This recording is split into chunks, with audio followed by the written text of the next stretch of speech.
Best of r/ Tales from Retail episode 77. Subscribe for Reddit videos daily. I'm on mobile so I apologize. A few years ago I worked in the electronics department of a certain blue wholesale warehouse store. A customer came in trying to return a rather large TV. Per store rules we had to open the box, whether it was previously open or not, to make sure there was no damage. The box he brought in looked and opened, but rules are rules. The following conversation occurred.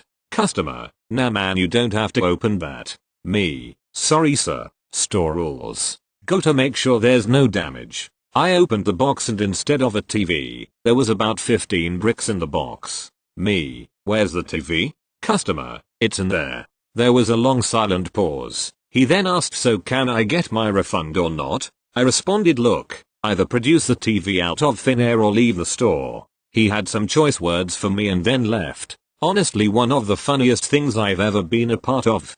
Thank you. Next. I work in a shoe store and we do home delivery. If we don't have what you want, it's free shipping. You pay in store and the shoes get delivered to your house and you can return them for a full refund. When you order online or home delivery, the shoes come from the closest store who has it in stock. We get a lot of customers who waste our time only to go home and order them online and get the same ones delivered from our store. One lady who does this regularly came in trying on a pair of boots. They were the only pair left in the store. She wastes our time as she always does, trying it on and not buying. My manager knows what she's like and tells her that if she orders them online at home she will pay shipping and end up getting the exact same ones she's currently trying on. Of course she doesn't listen and goes home without buying. My manager tells us if we get a request for those boots from online, don't send them. Sure enough, the next day they're being asked for and we reject them. Usually if this happens, the next closest store will then deliver them.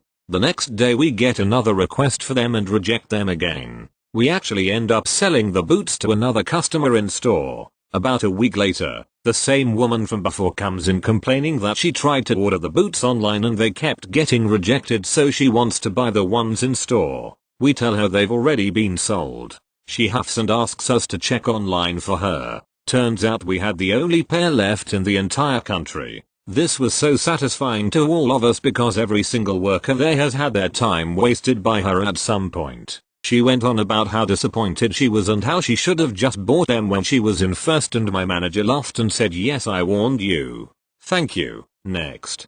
This is the story of Dee's morning at work. Customer: walks through door and up to register holding a gas can. Me: hello. Customer: how much gas will a 2-gallon gas jug hold? Me: 2 gallons. Customer: no, I mean how many gallons will a 2-gallon gas jug actually hold? Me: blank stated the customer, a 2-gallon gas jug will hold 2 gallons of gas. Customer: well, I didn't know, I'm just trying to help out a friend. Me: so you want to get 2 gallons of gas in a gas jug? Okay. What pump are you on? Customer: no, listen to me. I want to get as much gas as I can. And I have a 2-gallon gas jug.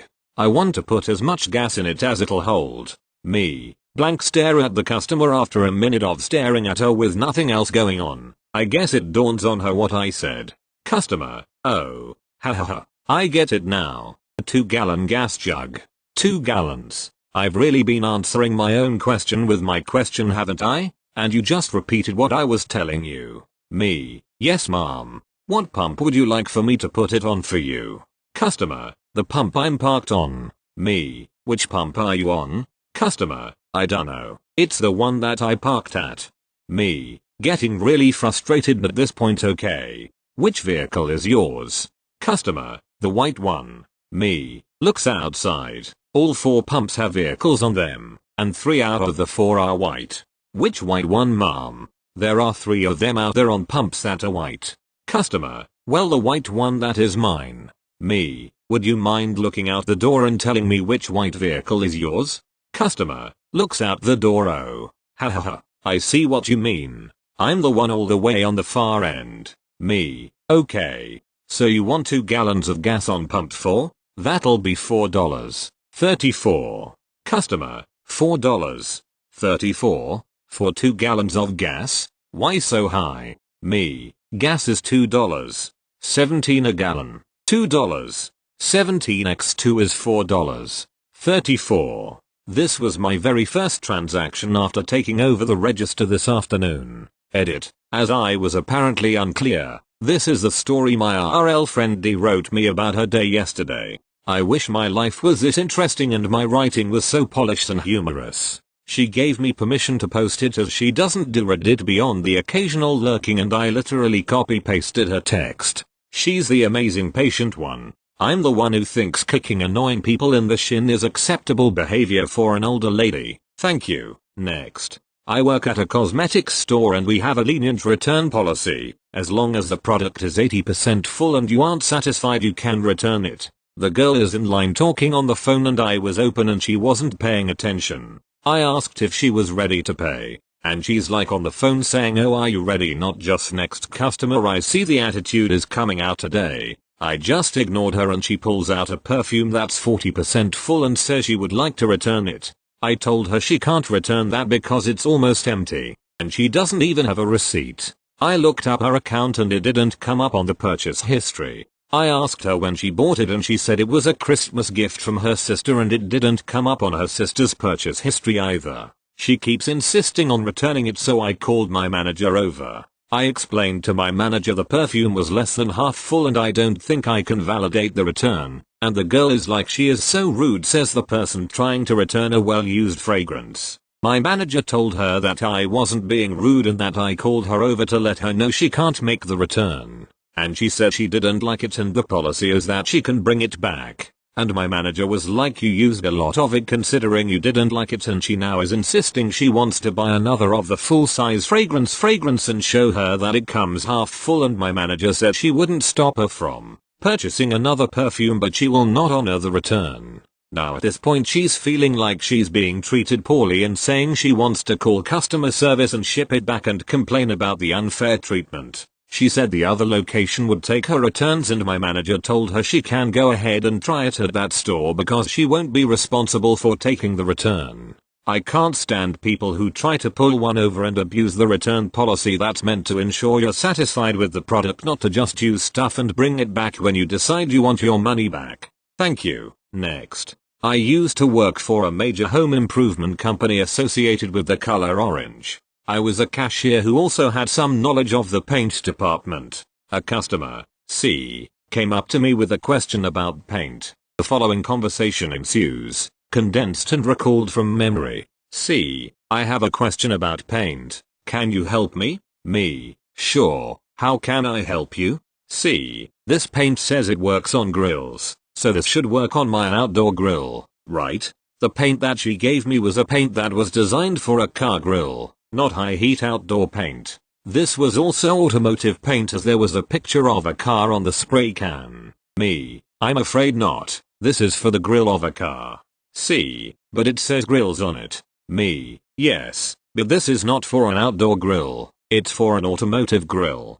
C, "But it says grills." At this point, I can tell that this is going nowhere, so I change tactics. Me, "This is automotive paint. If you are looking for paint for your grill, look for high heat outdoor paint." With that, she finally understands that she needs a different paint. I would think that the car on the can or the term automotive on the can would give that away. Some customers are just really dense. Thank you. Next. Medium story. Just happened 20 minutes ago, and I'm still salty about it. Was working register at local Midwest grocery chain. Currently getting self-checkout, so the store is a mess with teardown. They will be in and working Thursday. My bagger just let to go do carts, so I'm checking by myself. Normally I can check and bag really quick, and I do this by scanning as much as I can, grouping items together then bagging. Customers started bagging since I'm checking. No big deal. This happens a lot. Once I'm done I ask the normal retail questions so I can get to the payment step.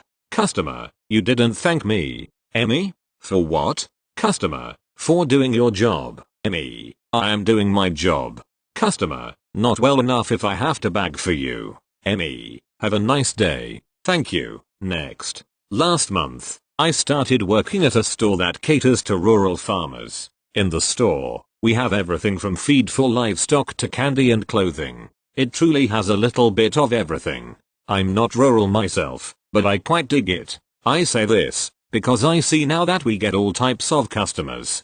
Sure, we mostly get people that have acres of land and livestock that need tending. We also get families coming in for pet food and clothing. There's no one that can't find anything at our store. Oh, and we give free popcorn to all of our customers. This detail will be important for this story. One day, I'm talking to a coworker about how his day is going and stuff. You know, just bullshitting and stuff. That's when a customer, on his cell phone, comes over in huff and asks, "Where are the restrooms?" Not an uncommon question. They're in the back of the store and not clearly labeled. So, we get that a lot. My coworker explains, from where we're standing, if you head straight back, they're behind the car batteries. Pretty simple and effective explanation. Not for this guy. He shouts, "I don't know where that is." I step in and say, "Sir, let me show you." I walk the man straight back, behind the car batteries, and led him there. He says, "Thank you," and moves on. Or so I thought. As I walk around the store helping customers, I see this man at our service desk talking to one of the managers. I don't think too much of it. So, I keep going about my business. I come back to the desk, and I see our store manager, head honcho, dealing with him as well.